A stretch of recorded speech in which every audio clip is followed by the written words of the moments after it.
But you are on a different level. But just very quickly, we're talking about this programming of perception. Look at a human life. When did it start with you? I'll come to that very quickly, but this is an important point.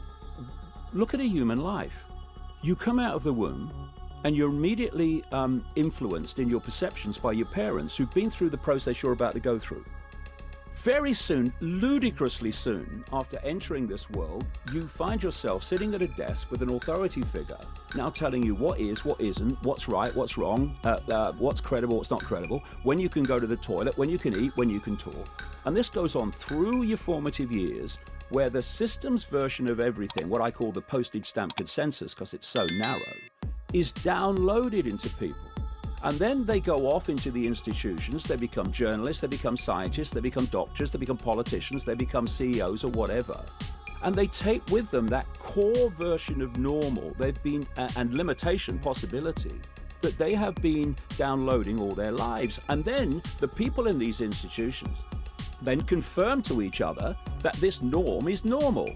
So a journalist who's doing a story about, say, a health situation won't go to an alternative practitioner who may have had great success in it. He'll go to a doctor who'll give him postage stamp normal.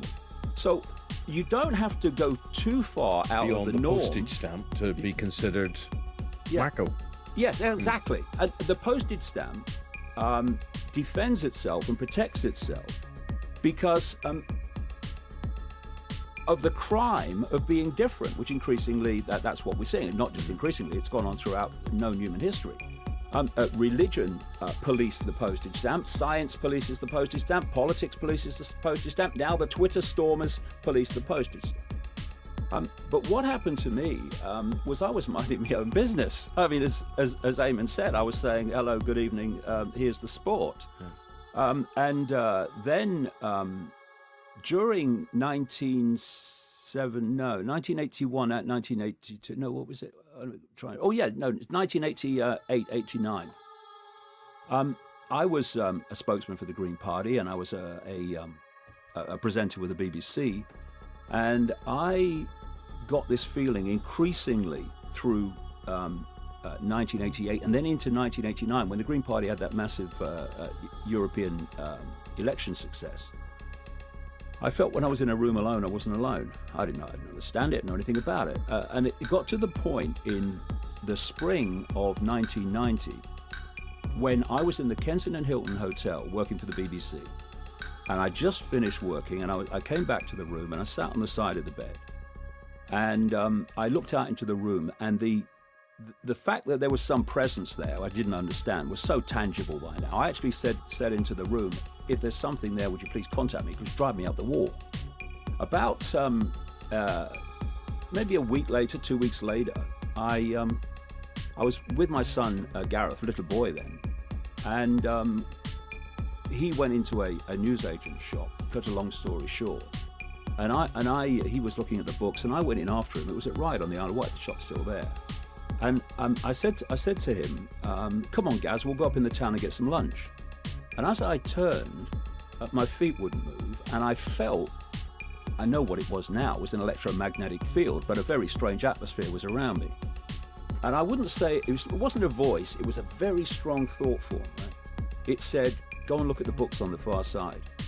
Now, I knew that shop very well, I went too often, and the books on the far side were Mills and Boon and Barbara Cartland. What the heck am I going over there for? So anyway, I start walking in that direction in total bewilderment. And in among these books of, Barbara Cartland, etc., was this one which was called Mind to Mind, and there's a woman face on the front. And because it was different to the rest, I picked it up, looked at the blurb, and I saw the word psychic. And it was the autobiography of this psychic and how she works. And I thought immediately, I wondered if she'll know or pick up what the hell's happening to me in this last year.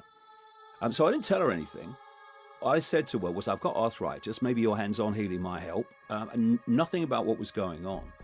And when I went to see her, well, nothing happened the first time, but the second and third times, the atmosphere in the room dramatically changed, and I felt this like spider's web on my face suddenly while she's doing the hands-on healing stuff, which is just an exchange of energy. And of course, my backside's now slipping down the bench now, because I'm thinking, I read about this in her book, that you can feel a spider's web like on your face, which I now know again is an electromagnetic field. And about 10 to 15 seconds after I felt this, never said anything to her, she launches her head back and says, "This is powerful. I'm going to have to close my eyes for this one. My bum's going more and more down the bench now because this is all new to me." And in the next 10 minutes, and again a week later, that was the last time I went, she was telling me that she was being told to tell me that I was going to go out on a world stage and reveal great secrets. One man cannot change the world, but one man can communicate the message that can change the world. That I was going to face enormous opposition and ridicule and stuff, but they, whoever they are, will always be there to protect me. The perception is changing. People are starting to realize that governments are not there to serve the people, pharmaceutical cartels are not there to serve the people, and the system in all its facets are not there to serve the people, it's to serve someone else's agenda. And this is a change in the dynamics of perception of the world, which is devastating for the continuation of this conspiracy that's gone on for so long. It's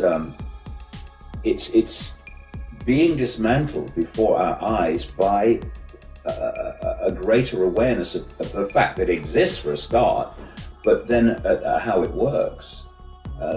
I think of all the things that I've done in the last 20 years, coming up with the phrase problem, reaction, solution, and pushing that technique out and out and out, which the 33rd degree of the Scottish Rite of Freemasonry, they have a Latin motto, ordo ab chaos, order out of chaos. Create the chaos, offer the order out of it.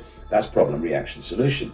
Because when people get that technique, of course was classically played on 9/11, create the problem, 9/11, reaction, outrage, fear, solution, war on terror, invasion of Afghanistan, by implication, if not directly, invasion of Iraq and so on. More and more surveillance, more and more control of people to protect us from terrorism, full body scanners. All of this came as a result of this war on terror scam.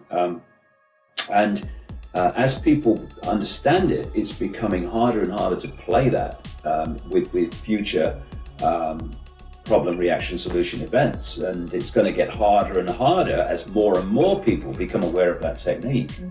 But when I look back at my life now and what happened before 20 years ago, and the experiences I had, which were perfect for what I'm doing now, and when 20 years ago I went to the psychic and was told,